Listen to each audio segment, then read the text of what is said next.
Are you tired of your valuable ideas and suggestions getting lost in the shuffle?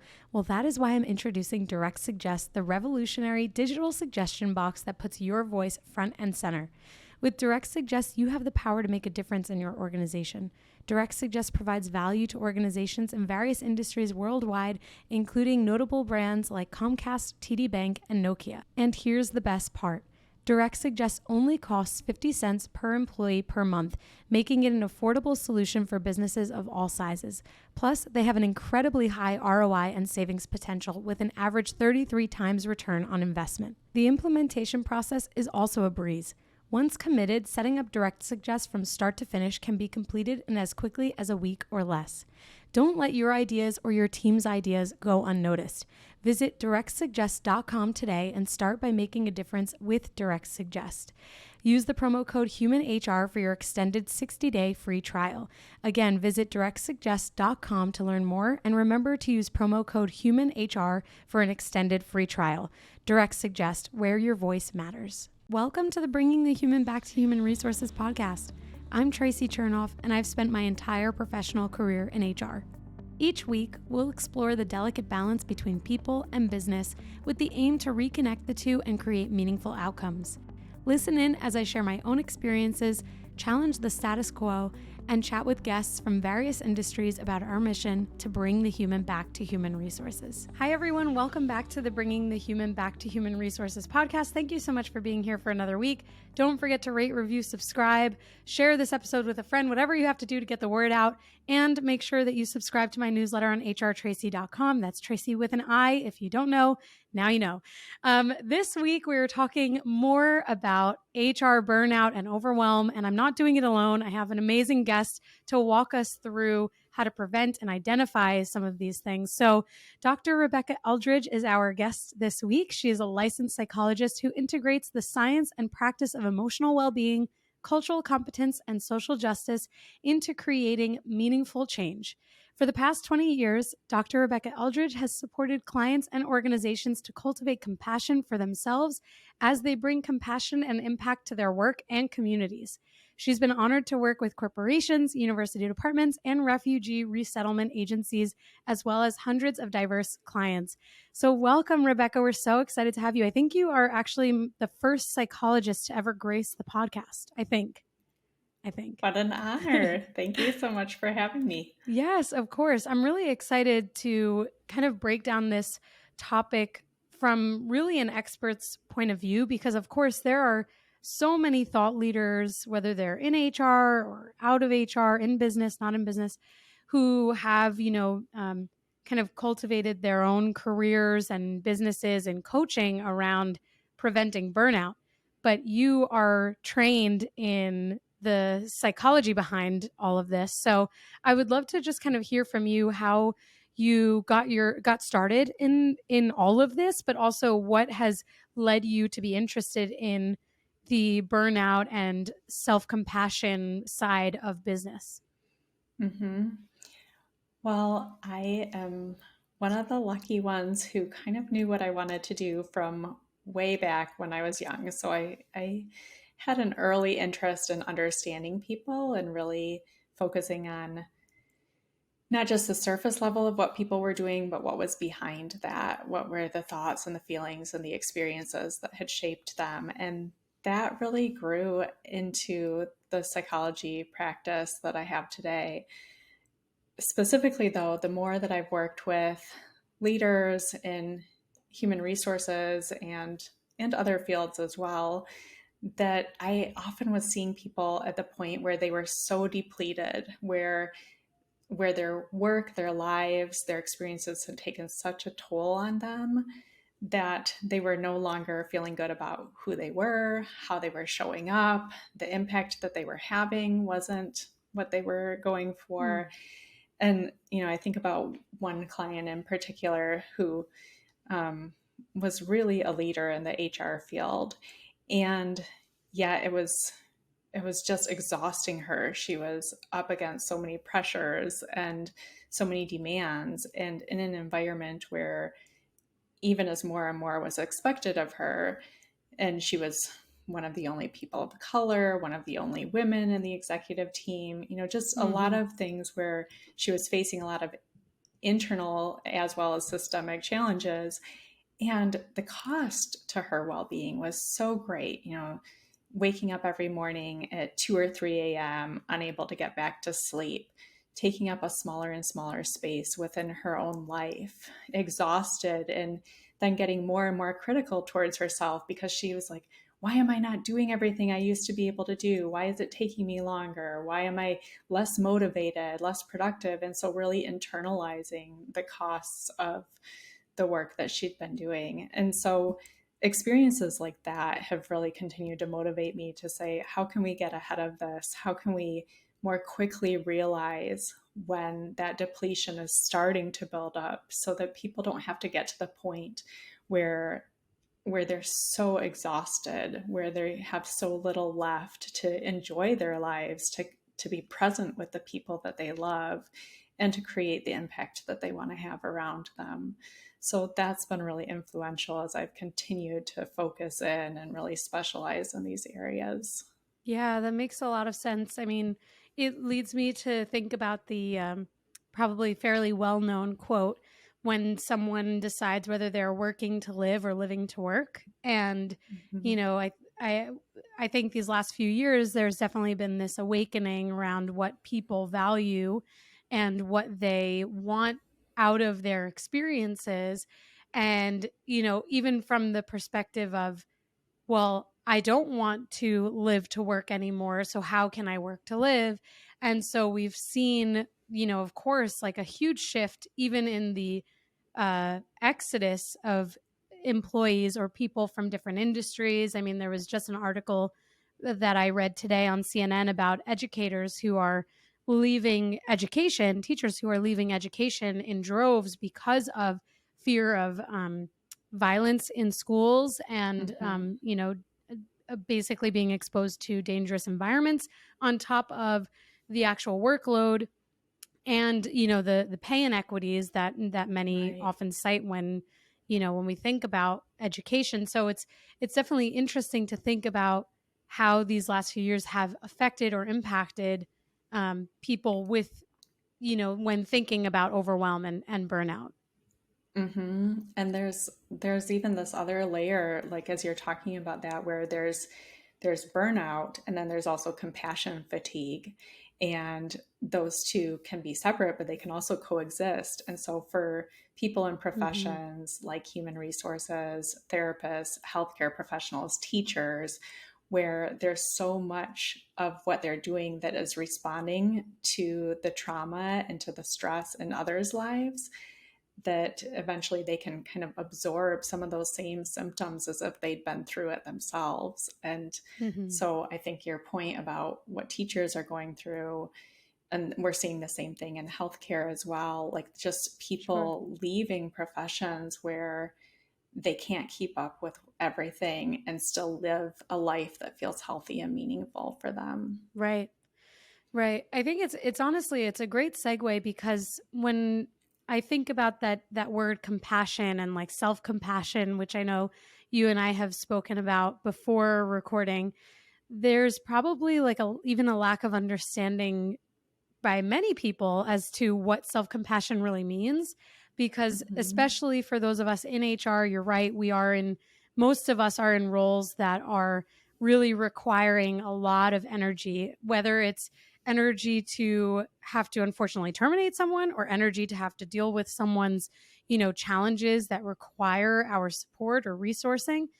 Whatever it Mm-hmm. is, that there is this like added level of compassion that is typically required or hopefully present in an HR professional's reach outreach and response. But what exactly does self-compassion mean, and what does it mean when we say, or when you say, that we should honor our self-compassion or focus on being self-compassionate? Such a good question. And it's interesting because I was speaking not too long ago at a healthcare and human resources conference. Hmm. And as part of that, we were talking about, in order to talk about self compassion, we need to talk about what is compassion. And the definition that I love is that compassion is an emotional response to someone else's real or perceived suffering and distress, along with, really combined with, the authentic desire to help. So it's not just like you feel bad and I feel bad that you feel bad. It's not just empathy. And it's not just I'm doing something that helps somebody else, which would be more altruism. And it's benefiting somebody else, but I may or may not have an emotional attachment to it. But it's that combination where you're feeling something and the feeling itself is combined with the desire to do something to make it better. And most people can identify pretty readily where they feel that towards others, and maybe also a little bit of where it's hard to feel that for others at times. Yes.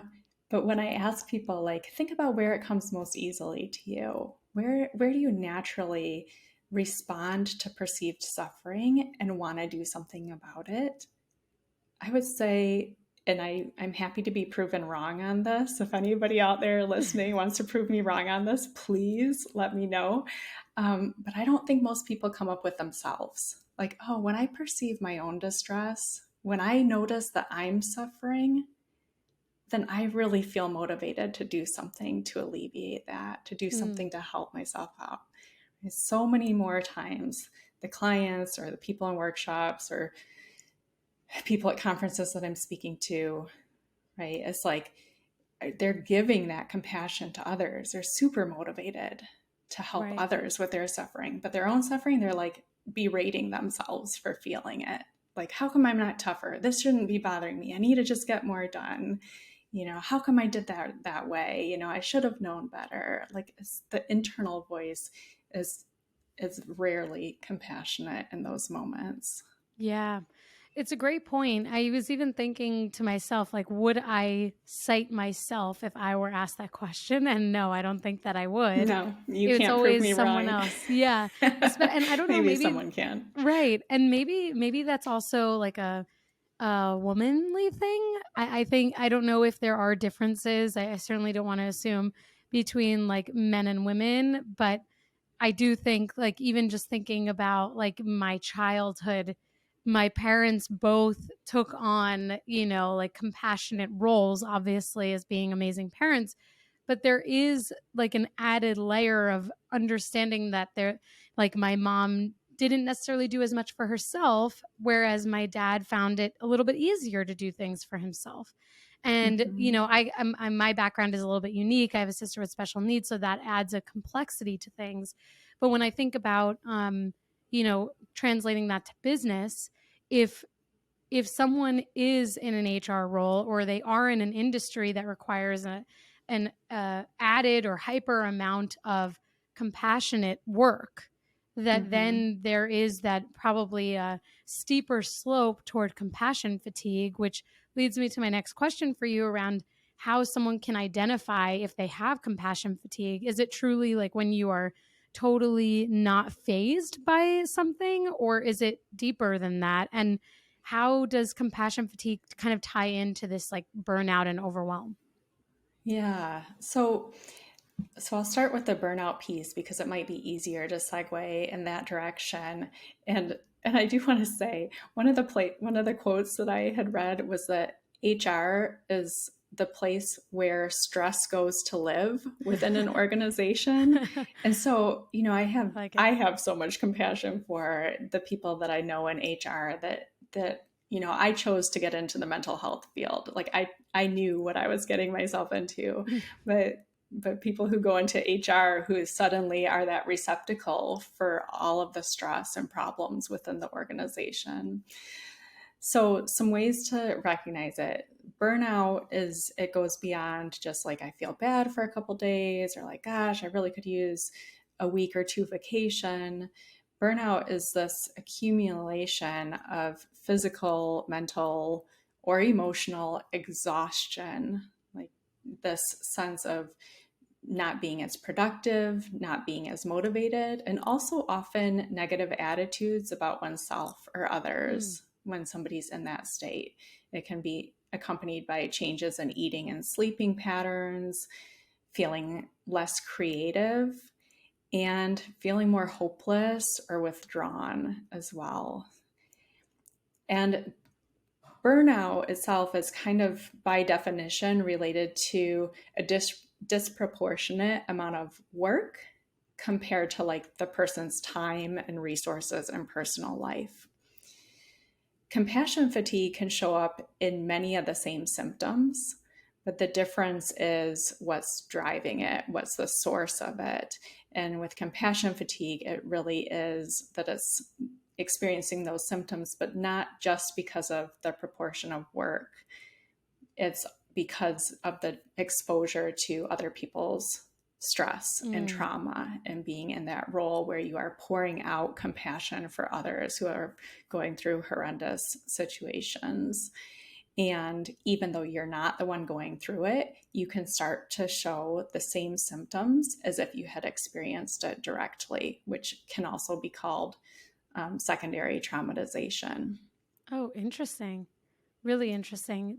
I guess that also kind of plays a role, and correct me if I'm wrong, in the difference between empathy and sympathy, potentially. Like if you're not really separating your own experience from the experience of others, just potentially because of the bandwidth that you have emotionally to do so. I don't know. I try to compartmentalize this in my brain because, there is such a fine line in HR when you have to be empathetic, but not being overly empathetic. And to me, whenever I hear overly empathetic, I think, well, if someone's overly empathetic, they're probably crossing into that sympathetic territory where then it's not necessarily helpful.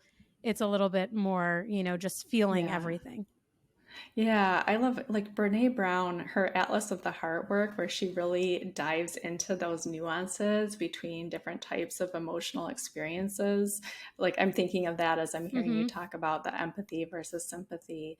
But the other thing that I would say related to that is, you know, empathy is an enormous strength and resource for connecting with people, and it serves us incredibly well in trying to form relationships and make improvements in the organizations and systems that we're working in. But it has to be replenished. Mm. So I think a lot of times, whether it's burnout, whether it's compassion fatigue, whether it's over empathizing, so to speak, like not having that kind of sense of this is what they're feeling and this is who I am and what I'm Mm-hmm. feeling, like not enmeshing with the other person's experience. Um, in that professional area, it's like if you're pouring that out over and over and over again for others, when, how, from who is that getting poured back in? Right. Because again, going back to that compassion or self-compassion piece, like if you recognize that you're starting to get more irritable, you're feeling more tired more often, you don't have the same energy, you're not as focused, you're starting to feel really annoyed by the people that are coming to you and talking about their problems, right? Which is all normal things to experience, but also these start to play into the cues of, are you listening to what you're feeling and having that same compassion, that same emotional response and desire to tend to what you need that you're pouring out for others, and making sure that you're not just completely emptying your reserves, you're depleting your bank account without any deposits coming back in. Right. Right. One of the things that you said before, and all of that, I also don't want to move on from that too fast because actually it all really resonates quite well how you can identify those symptoms, and kind of recognize when you are either in that burnout zone or approaching the burnout zone. And I'm sure for some people it translates into, I'm not happy at work, I need a new job, when actually it might be something else. Like you might be perfectly fine in your role, but actually the reality is that you've not taken care of yourself in the way that you need to. So in that, the thought that I had, kind of listening to your explanation there, was that in the beginning of the recording today, you mentioned this word cost, that there is a cost Mm-hmm. associated with all of these negative outcomes of not having enough self-compassion or having enough time or making enough time for ourselves, right? Just at a high level, kind of recapping some of those things. Mm-hmm. And one of the things that we had spoken about before recording too was this idea of like when someone is pushing through, just pushing through the burnout, kind of just making it work, figuring it out, just trying to push through until the next milestone, until the next vacation, until the next day off. What are Mm-hmm. the costs of doing that? And, especially for us in HR, there, many of us are individual contributors, but we are not siloed in our work. People are counting on us. It's not just HR people who experience this, but obviously considering my audience, like we are always being relied on for something. Mm-hmm. And there's a lot of pressure there too to rise to an occasion and just push through in order to be able to meet their standards or expectations. So, what are the costs of just pushing through? Well, numerically, I think that one of the costs is, I don't know, you are very likely familiar with it, but I believe it was WorkVivo had done a study that found that 98% of human resources professionals had been burned out in the previous Yes. 6 months. Yes.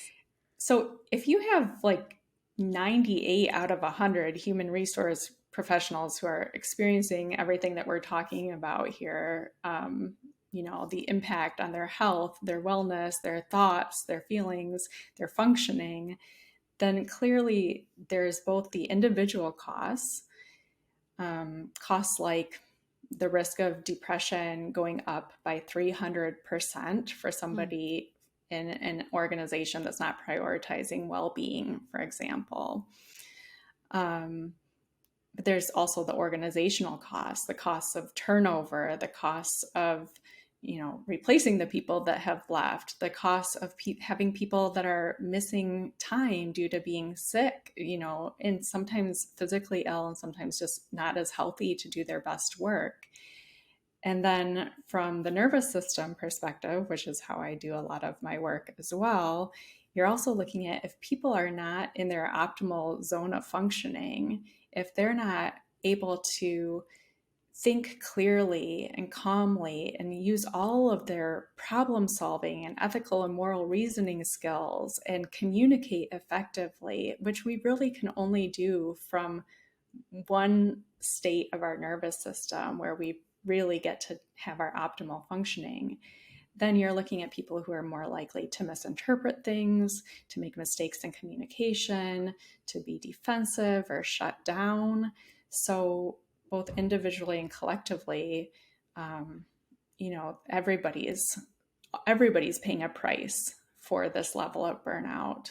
But I will say that there's one piece, there's one story that's attached to a statistic as well, but that really, I think, describes how absolutely urgent this is, which is related to a person that I was introduced to by a mutual friend about a year ago now.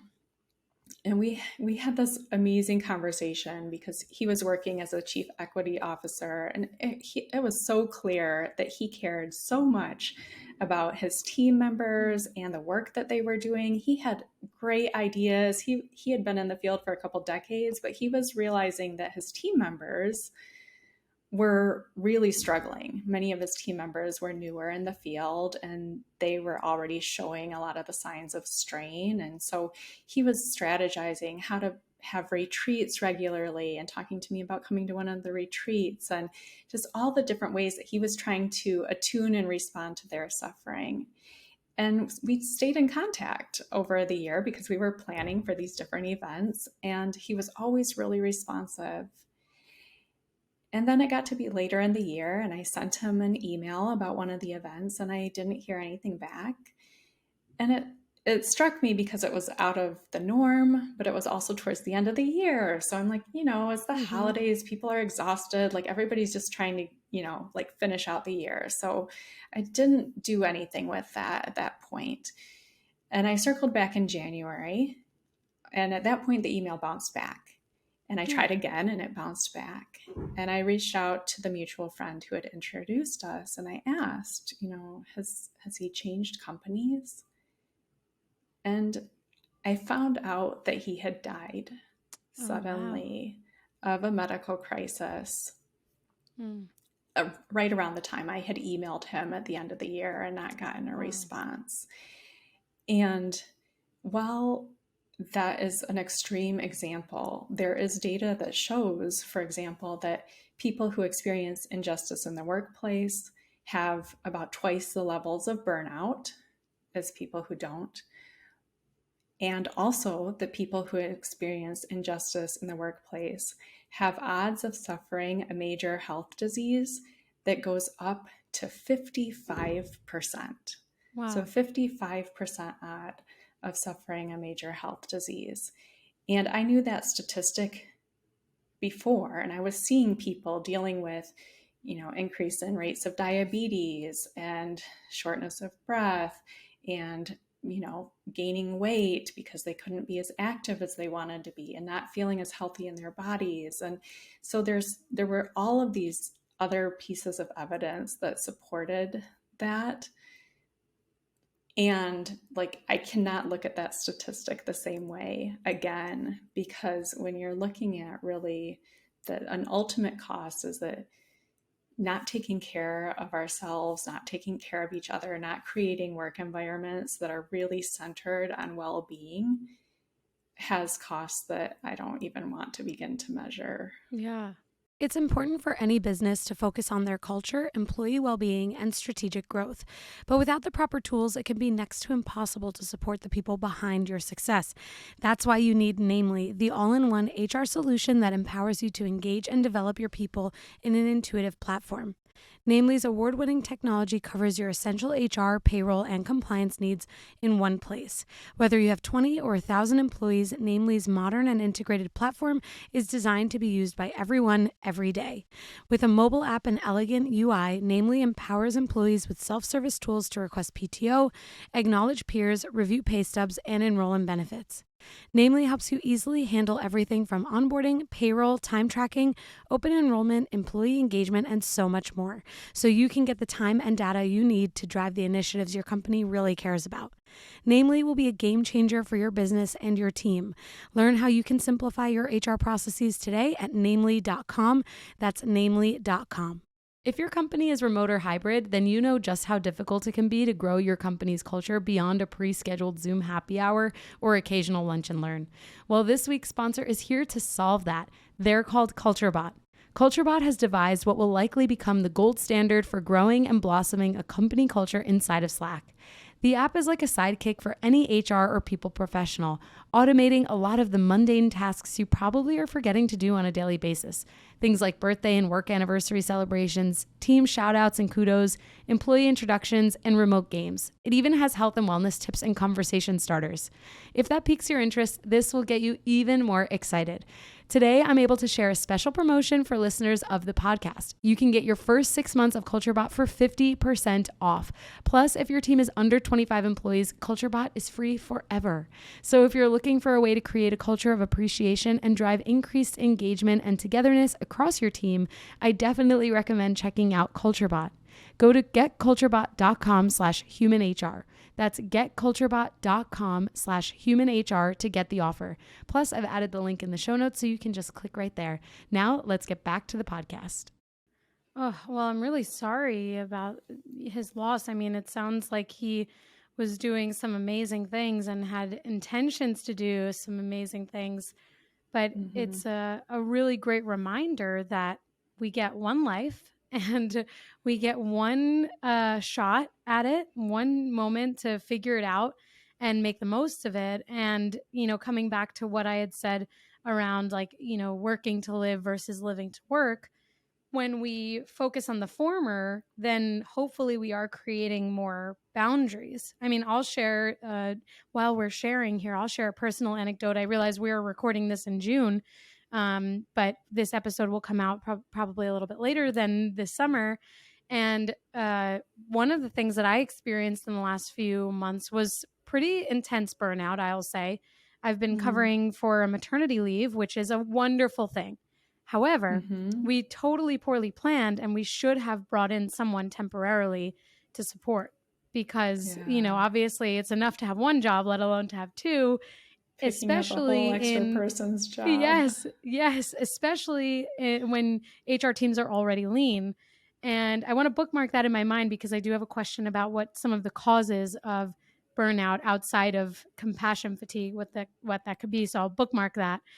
Just Mhm. remind me if I don't remember. But I was feeling so burnt out. I think I might have shared this on a podcast episode in the past, that I was like totally not interested in doing my podcast, which is very strange for me because I love my podcast. I've been doing it for 3 years. I didn't have any energy in the morning to get up, to work out, anything. I was like totally a different person. And Mhm. when people would reach out to me at work, I would find I didn't have as much patience. Obviously, I didn't respond with a lack of patience because I still was able to manage my emotions, but I was like totally irritated by every single thing. And I Mhm. realized this, thankfully, very quickly, because I was like, this is just totally unlike me. Why am I acting this way? And there was a moment where I thought, am I just not happy at work? Is it the job? And my husband and I both were like, no, that's not it. Like, I love my job and I love my podcast. This is very clearly a result of not doing enough for myself while doing too much for everybody else. And so I took some measures. I mean, I like added someone to my podcast team to help me take off essentially like 10 hours of work a week off of my plate. And I had this like new lease on life. That's essentially what it felt Mhm. like. And now Mm. that my coworker is returning from maternity leave fairly shortly, I have this like revived spirit that, oh man, I won't be bearing this load on my own anymore. And so I don't always share that openly about my current experience because I never want someone, if I'm working with, there could be colleagues of mine that listen to my podcast. I never want Mhm. them to feel like there's something that they have to worry about when they reach out to me, because all they have to do is know that I'm a resource. But I think it's really important for my listeners to know that it is totally normal, to your point, to feel the all of these symptoms when you are experiencing burnout. And to kind of come back to the story that you shared about that unfortunate loss of this chief equity officer. The reality is that if you don't recognize these things as they're happening, if you don't work to prevent burnout, if you don't create good boundaries and balance between your work and your personal life, there will be consequences, whether extreme or not extreme. And those consequences can build on themselves. So Mhm. that's my experience with burnout. I'm glad that I'm Yeah. out of it now. Yeah, So, me too. And it sounds yeah. like what you described, like that makes such a huge difference when you can recognize quickly that this isn't me, that something else is going on here. And then instead of being reactive to it, like really kind of explore it and be responsive to it Yeah. so that you could target what is the change. Do it, you could have just been like, okay, I need to quit my job. I Yeah. need to go on sabbatical. I need Right. like the next 6 months off. But it turns out it didn't need to be quite that extreme. Like you Right. did need to make some adjustments. And it sounds like you did a great job figuring out what those were and then being able to recover that much more quickly as a result. Thank you. Yes, I think I am pretty proud of my, not I think, I know I am proud of myself for being able to realize that this wasn't just like a lack of passion, but actually that this was Mhm. just a total lack of um space in my life to take on anymore, and to Mhm. even that I needed to essentially process through all of the things that I was feeling, figure out where and figure out where they were coming from. And of course, things are never just black and white. There's always a complexity to anyone's burnout. I mean, people, for example, if someone is a caregiver, like I shared, I come from a family I have a sister with special needs, and I have many friends who are caregivers, either to parents or siblings or children. And those are some complex situations where burnout can happen on a much shorter fuse. So, I think the reason why I was so excited about this episode is because there are ways that we can prevent those things. So I really have two final questions for you. But before I talk about or ask about how we prevent these things, I want to remember what I bookmarked in my mind, which Mhm. is, are there, I guess, let me preface by saying, I was thinking before, like in the 1950s, in the 1960s, did people feel burnout when there was arguably more of a balance between home life and personal life? Women were starting to enter the workforce much more readily and consistently. And obviously, these are very generalized statements here. There was a lot going on at the time. It's easy for us to look at history through our present day lens. And I'm certainly not trying to do that. But just generally speaking, if we entertain this idea, did burnout come from this elevated sense of expectation and minimal budget, in the sense that teams became leaner, expectations became greater, companies started to maybe shrink their budgets, and so all of that pressure falls on a few people, depending on the size of an organization, to make the same amount of effort or drive the same amount of effort and have the same, if not better, results as previous years. So the reason why I prefaced with did burnout exist in the past is because I wonder, is there some correlation to the way that business has been operating in the United States specifically, or if it's just totally not relevant to that and burnout has always existed and it's just relevant to the type of industry or the way that the industry or the business is operating. That's a really good question, and I'll respond to the parts that I feel like I have actual information on. I don't know about the 50s and 60s or like historical perspectives, because I do think we would have to look at the cultural context, which Yeah. varied a lot. Men and women, white people and people of Right. color, people from dominant group religions, sexual orientations, ability Right. statuses. Like so I don't know that I have the data to make any generalizations about that. What I do know is that like the World Health Organization recognized it as a major issue just more recently. And so perhaps that speaks to either how it's being defined or measured or tracked really showing up in a very visible way more recently within the past few Mm. years.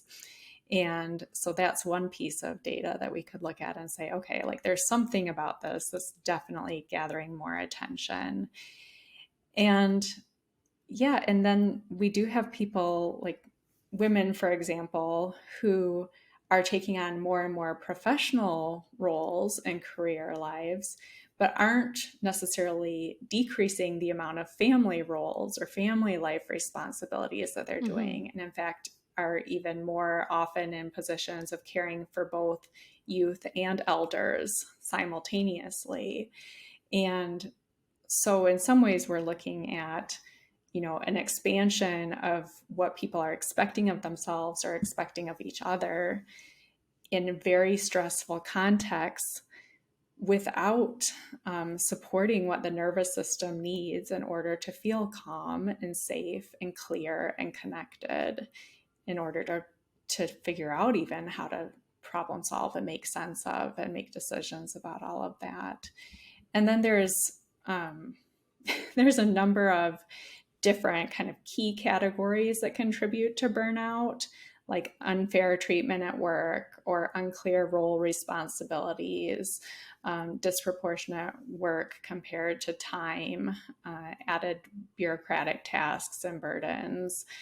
So there are a lot of the different pieces, but then some of them are very industry specific as well. So if we look at what human resources is having to deal with over the past few years, from the pandemic and depending on which kind of industry you're in of human resources, but so many industries have been just losing so Mm-hmm. much of their staff, and then that falls on human resources. How are we going to Yeah. hire? How are we going to fill? How are we going to replace? Right. And then you're dealing with people with added physical and mental and emotional burdens of the stress of the pandemic, and very contentious issues around creating policies for vaccinations or masks, and what do we do in this online work environment versus in-person work environment. And even Mm-hmm. though we say we're post-pandemic, at least in this part of the world,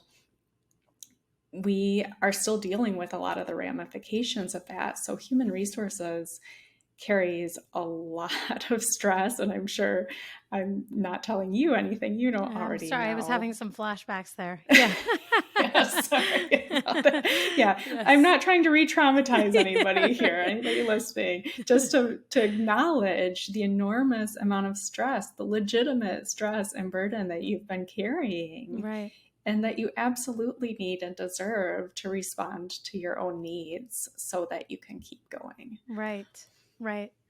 I'm sure that many of us were like thinking about those months and years where we were managing through all of that. I mean, I did so many episodes. I started my podcast in 2020, as so many Mm, people started something at that time.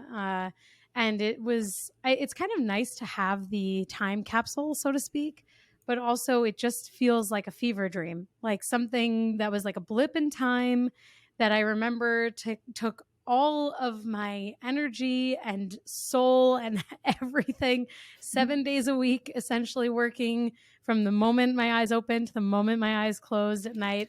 oh, And I was not alone. My husband is in healthcare. So, it put into perspective what I was doing versus what he was doing on the front line. And so I was like, oh, this isn't, at least I can work remotely. But the reality is mhm, that there are so many people, especially those in HR, who are supporting the people who are on the front line in at some degree or to some degree.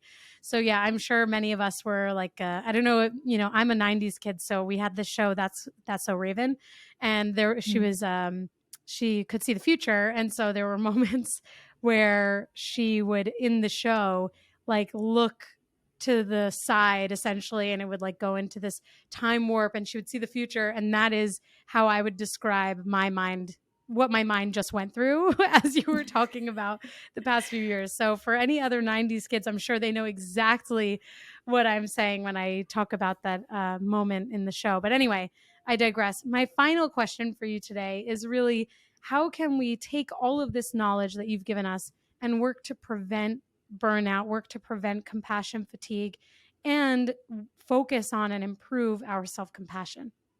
mhm. Oh, it's so important. So one of the favorite tools that I use when I'm working with people is on mapping out their individual nervous systems. Because even if we talk about general signs of stress or compassion fatigue, or burnout, like you still need to know what your body, thought, mind, emotions does when you're under stress. And so, in the way that you talked about it earlier, like I loved how you were able to recognize this isn't me. Like you could recognize that the way that your body and thoughts and mind were responding under stress was not characteristic of who you are as a person. And so people map it out and they get such different flavors of responses. So Mm, even if we're looking at fight or flight mode, for example, when people are like, what's happening for me when I'm in fight or flight mode, which is where the body is really activated and like ready to move to somehow protect from danger through action. And for some people, they describe like, oh, I'm like at the gym for hours a day. I'm like a gym rat. I get super OCD in my thoughts, or like I cannot eat or sleep. I'm like super focused on problem solving, even though it feels like I can't think clearly enough. Like the connections in my brain are broken. And then for another person, it might be I get into a super like fast paced, anxious, rushed thoughts, and I start speaking like I'm lecturing everybody that I'm talking to. mm, And those are actually real examples from different mm. people. But you can see like the same state of the nervous system, but everybody has a little bit of a different nuance and flavor.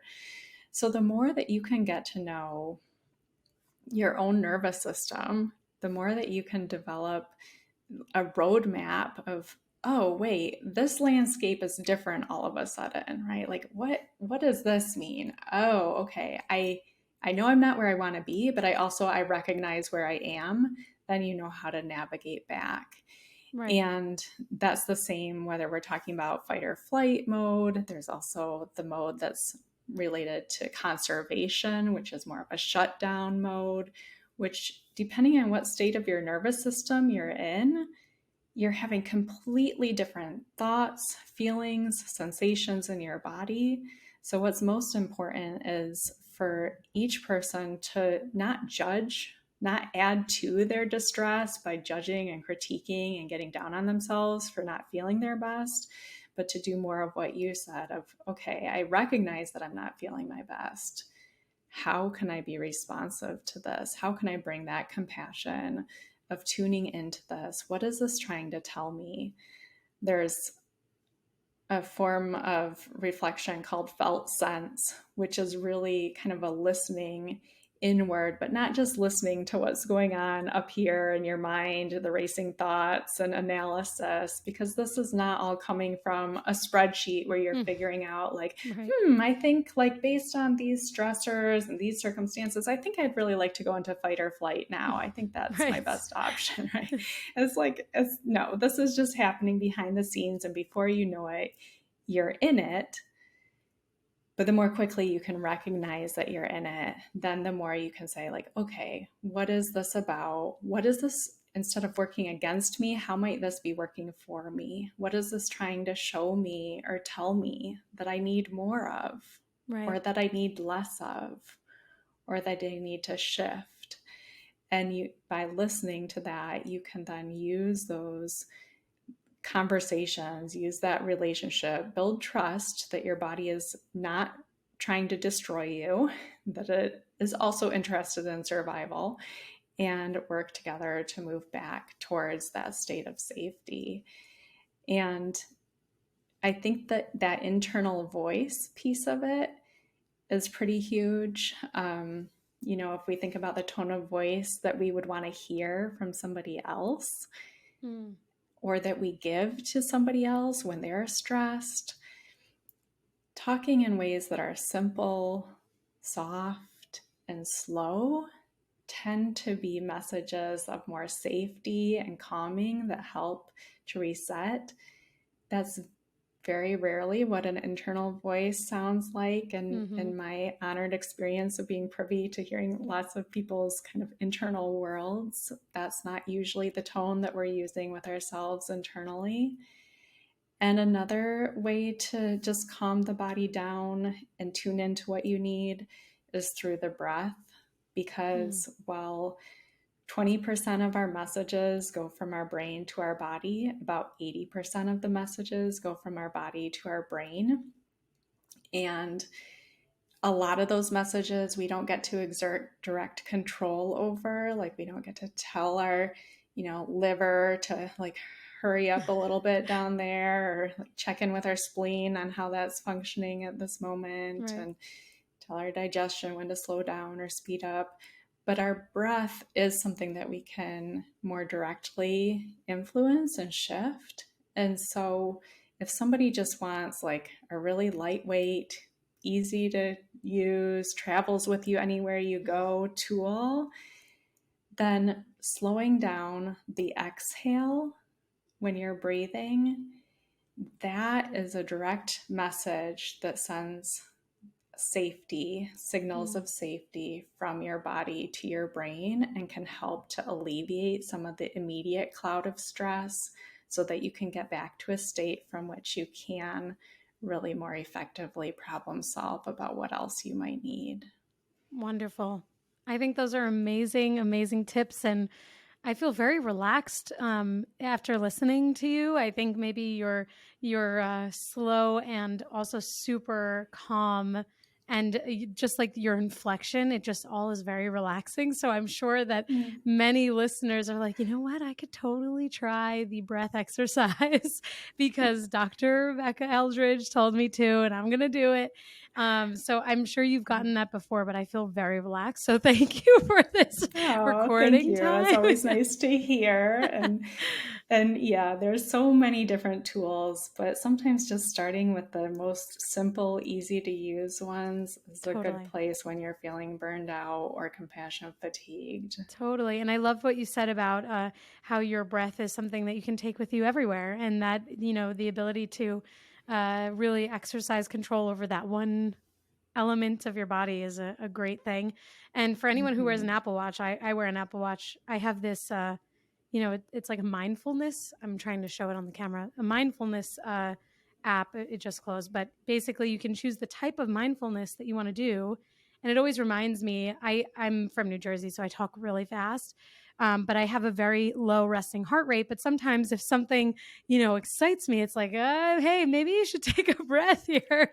And so I'm like, actually, that's a great reminder. So if anyone does have any technology that's wearable, it's another great way to send a reminder potentially to yourselves as well to take those moments. Get some biofeedback going. Yes, exactly. Well, thank you so much for joining the podcast. Where can the listeners connect with you if they want to learn more or even connect with you about their own challenges and maybe have a conversation? Yeah, absolutely. Well, there's a few different options. LinkedIn is a place where definitely connect, send me a message, a question, follow. That's a good place to connect with me. My website also has a contact form on it, as well as describing a lot of the services that I do with individuals, but also in trainings and facilitations for organizations and groups, and then a small group program called Chrysalis. So a lot of that information is there, and people can say what information they're wanting to learn more about. And then one of the things that I think over the past few years has been a particular source of stress is having really tense conversations on difficult topics. And if we look at how people's relationships, sometimes even with their closest friends or families, have gotten really disrupted by the volatility and tensions of the current socio-political climate, I have a free resource that I would encourage everybody to take advantage of. And it's on 5 ways to speak up. And it's really focused on 5 ways to speak up that honor your own needs so that you can feel good about what you're saying and how you're saying it, as well as being productive and compassionate and respectful in the conversation so that the conversations actually have an opportunity to be productive and beneficial for both parties. So that can be downloaded at rebeccaepphd.com/5, the number, ways, WAYS, for the 5 ways to speak up. Amazing. And I will have all of those resources linked in the show notes as well for anyone who didn't have a pen and paper or you didn't pause it. Just hit the show notes and you can get those links directly. Thank you so much, Rebecca, for joining. And I'm sure this is not the last time that we will chat, but I really, really appreciate you just expanding our knowledge of what all of this means and how we can be better to ourselves and demonstrate some more self-compassion. So thank you so much. Thank you so much for having me. It's been a great conversation. Hey, just before you go, don't forget to subscribe to the show so that you are the first to hear when an episode drops each week. And maybe leave a 5-star review and a comment about how much you loved this episode. Plus, if you have someone in mind who would really enjoy this episode, make sure you share it with them. Thank you so much for tuning in, and I will see you next week.